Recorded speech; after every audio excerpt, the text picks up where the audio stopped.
Friends, welcome back to our channel. तो कैसे हो आप सभी? आई होप सभी अच्छे होंगे। तो आज से जो है हम लोग एक नया एक्सरसाइज जो है स्टार्ट करने वाले हैं। एक्सरसाइज 7C, जिसमें हमारे वही ज्योमेट्री से रिलेटेड क्वेश्चंस हैं, पैरेलल लाइंस वाले। चलो सबसे पहले हम इनके जो रिलेशंस हैं यानी एंगल्स के कुछ इसमें रिलेशंस होते हैं जिनके बारे में हम लोग इसमें जान लेते हैं। थ्योरम्स दे रखे हैं यहाँ आप जैसे कि देख, ये पीछे में है, तो जैसे हमारा हो जाता है कोरस्पॉन्डिंग एंगल्स हो जाता है, फिर वर्टिकली अपोजिट एंगल हो जाता है। ऐसे करके हमें कुछ इसमें थ्योरम्स दिए गए हैं। जैसे हम फर्स्ट थ्योरम को समझते हैं, इसी थ्योरम से सभी को हम थोड़ा बहुत समझते हुए आगे बढ़ते हैं। चलो, पहला है हमारा कोरस्पॉन्डिंग एंगल। अब देखो, कोरस्पॉन्डिंग एंगल क्या होता है? एक जैसा कोण, यानी कोई भी इसमें से एंगल ऐसा आप देखेंगे जिसका एक जैसा ही साइड हो। यानी मान लो जैसे कि हमारा ये एंगल 1 है और एंगल 5 है, ये दोनों देखेंगे ये तो एक जैसा ही है, जैसे ये यहाँ से यहाँ, और ये भी सेम टू सेम उसी की तरह। इसे हमें कोरस्पॉन्डिंग एंगल को जो है हिंदी में हम लोग कहते हैं संगत कोण, यानी एक संगति वाला। ये देखो, जैसे हमारा एंगल 1 है और एंगल 5 है, दोनों एक जैसे एंगल्स हैं, तो ये दोनों हमारे इक्वल होंगे। सेम यहाँ पे देखेंगे तो एंगल 2 होगा और एंगल 6 होगा। देन एंगल 3 होगा, एंगल 7 होगा, एंगल 4, एंगल 8, ये सारे हमारे इक्वल्स होंगे। ठीक है, अब दूसरा हम लोग देख लेते हैं, जिसमें हमें क्या कर रहा है ऊपर। हाँ, इफ टू ट्रांसफर लाइंस, इसमें हमारा वर्टिकल अपोजिट एंगल होता है, जो कि हमने पीछे में पढ़ा है। यानी कि दो ऐसे एंगल जिनका एक ही कॉमन पॉइंट हो, यानी इंटरसेक्टिंग पॉइंट हो। जैसे कि देखो, ये हमारा एक एंगल एक ऐसे और ये ऐसे, यानी एंगल 2 और एंगल 4, ये दोनों हमारे वर्टिकली अपोजिट एंगल्स होते हैं, जो कि मैंने आपको पीछे बताया था बहुत अच्छे से। अगर पीछे वाली वीडियो नहीं देखी है तो हमारी जो लिंक्स हैं वो सारे आपको डिस्क्रिप्शन में मिल जाएंगे, वहां से जाकर आप लोग देख सकते हैं। तो इस तरह से हमारा वर्टिकल अपोजिट एंगल होता है। इसमें हमारा 2 और 4 इक्वल होगा, देन 1 3 इक्वल होगा, 6 और 8 इक्वल होगा, 5 और 7 इक्वल होगा। ठीक है, वर्टिकल अपोजिट एंगल में यही होता है। यानी एक जैसे कि ये देखिए, ये हमारा एंगल 1 है और एंगल 3 है, इनमें एक कॉमन पॉइंट है, ये देखिए ई। ई जो हमारा है एक कॉमन पॉइंट है, दोनों में आ रहा है, इसीलिए वर्टिकली अपोजिट एंगल होगा। और नीचे देखेंगे तो हमें नीचे में क्या दिख रहा है? एल, एक सेकेंड, ये तो लीनियर पेयर है। लीनियर पेयर में मैंने पढ़ाया था, लीनियर पेयर यानी दो एंगल्स का जो सम है 180 डिग्री होता है, वो तो आप लोग जानते ही हो।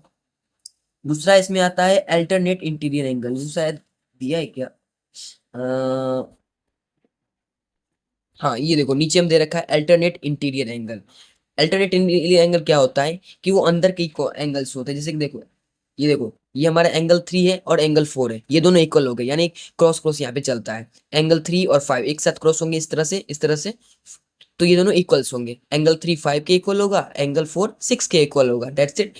और आपको ये सब जितने भी आप मैंने आपको बताया, सारे थ्योरम्स दे रखे हैं, सारे प्रूफ थ्योरम्स हैं। तो एक बार क्या काम कीजिएगा, आप इन सभी को अच्छे से पढ़ लीजिएगा।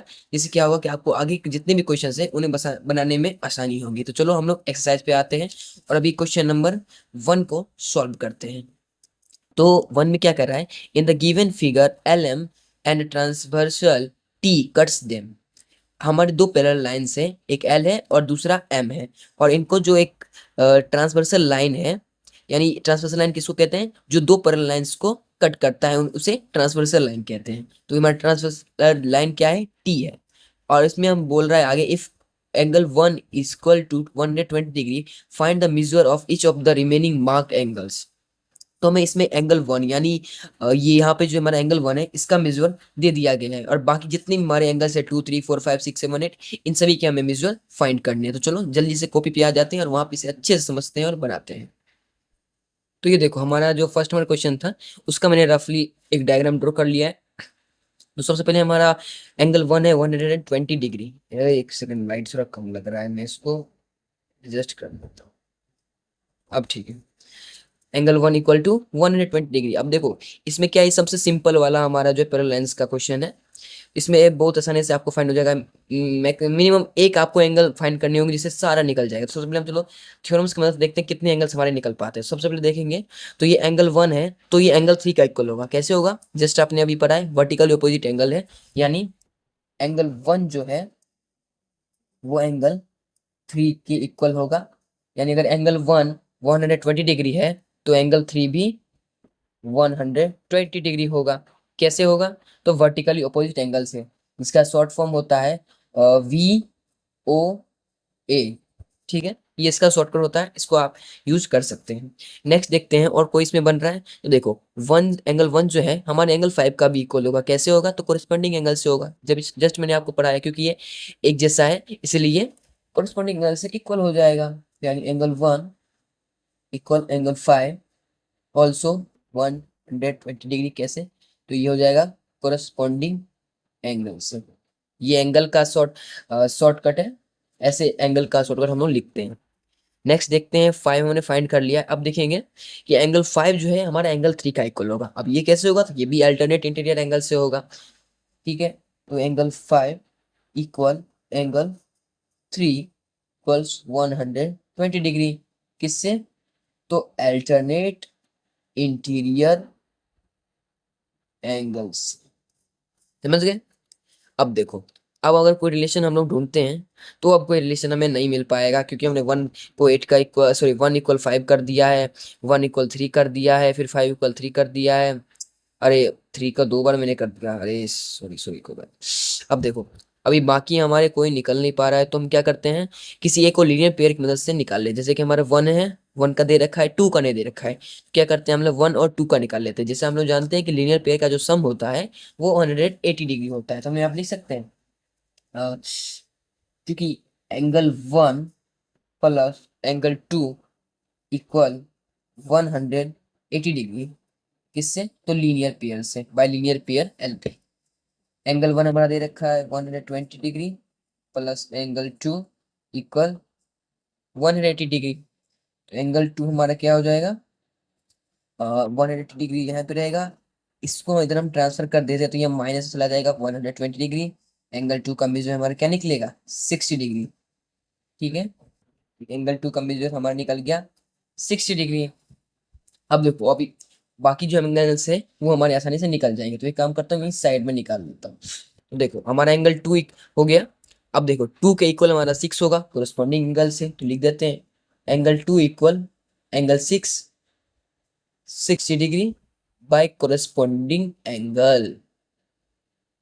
हो गया। फिर 6 हमारा जो है इक्वल हो जाएगा 4 के, फिर angle 6 equal angle 4 equal 60 degree by which theorem, तो ये हो जाएगा हमारा अल्टरनेट इंटीरियर एंगल। ध्यान है कि मैं सारे शॉर्टकट यहाँ पे यूज कर रहा हूँ, जितने भी हमारे एंगल्स के शॉर्टकट्स हैं मैं उनका यूज कर रहा हूँ। लॉन्ग टर्म में नहीं लिखना क्योंकि टाइम ज्यादा उसमें लग जाता है, इसलिए मैं शॉर्टकट्स यहाँ पे यूज करता हूँ। देन हमारा देखें तो, हाँ एंगल भी 7 मैंने फाइंड नहीं किया ना, हम 7 नहीं किया हमने, तो 3 हमारा निकल गया था ना, तो अरे ये छूट गया था। तो एंगल 3 इक्वल हमारा क्या हो जाएगा, एक सेकंड एक सेकंड, 3 इक्वल नहीं होगा, हाँ सॉरी होगा होगा, एंगल 3 इक्वल 7 हो जाएगा। ये दोनों भी एंगल्स जो है हमारे कोरस्पॉन्डिंग एंगल से इक्वल्स हो जाएंगे। एंगल 3 इक्वल 7, कितना था हमारा एंगल 3, 120 डिग्री था, तो ये भी हो जाएगा 120 डिग्री। कैसे होगा, तो ये भी हमारा कोरस्पॉन्डिंग एंगल से ही होगा। देन हमारे देखिए 4 अभी जस्ट फाइंड किया, तो 4 इक्वल 8 भी होगा। लिख सकते हैं हम लोग एंगल 4 इक्वल 8। 4 कितना था हमारा, 60 डिग्री था, तो एंगल 4 इक्वल 8 भी हमारा क्या हो जाएगा, 60 डिग्री हो जाएगा। कैसे हो जाएगा, तो कोरस्पॉन्डिंग एंगल से हो जाएगा। तो बस इतना ही हमें करना था इसमें, जब बस हमें लिखना होता है ज्यादा से ज्यादा। सारे जो हमारे इक्वल्स पे ही हो जाते हैं। हमको बस एक फाइंड करना पड़ता है, मिनिमम एक फाइंड करना होता है, बाकी सारे जितने भी एंगल्स है वो हमें इक्वल्स थ्योरम्स की मदद से ही निकल जाते हैं। चलो अब दूसरा नंबर क्वेश्चन देख लेते हैं। देखो 2 नंबर में सेम ही क्वेश्चन है, मेरे हिसाब से तो 4 तक जो है सारे हमारे सेम ही क्वेश्चन है, बस किसी में रेशियो दे रखा है, बाकी सारे सेम टू सेम क्वेश्चन से एक निकाल देंगे, सारा आपका निकल जाएगा। इसमें देखो सेम टू सेम है। हमें उसमें क्या किया था कि एंगल 1 का मेजर दे रखा था, इसमें क्या किया हमारा 7 का मेजर दे रखा है। तो अब देखो जो जो हमारे इक्वल हो रहे हैं उन सबको पहले इक्वल कर लेते हैं। तो एंगल 7 हमारा किसके इक्वल हो सकता है, तो देखो ये वर्टिकली अपोजिट एंगल से एंगल 5 के इक्वल हो सकता है, तो इसको हम लिख सकते हैं angle 7 equal angle 5 equal 80 degree by which theorem, तो वर्टिकली ऑपोजिट एंगल। उसके बाद देख लेते हैं हमारा 5 निकल चुका है, तो हम क्या करेंगे कि 5 इक्वल 3 कर देंगे। कैसे, तो अल्टरनेट इंटीरियर एंगल से। Angle 5 equal angle 3 equal 180 degree, sorry alternate interior angle से। चलो ये भी इक्वल हो गया। नेक्स्ट देखते हैं, तो एंगल 7 जो है हमारा एंगल 3 के इक्वल होगा। कैसे, तो कोरिस्पोंडिंग एंगल से इक्वल होगा।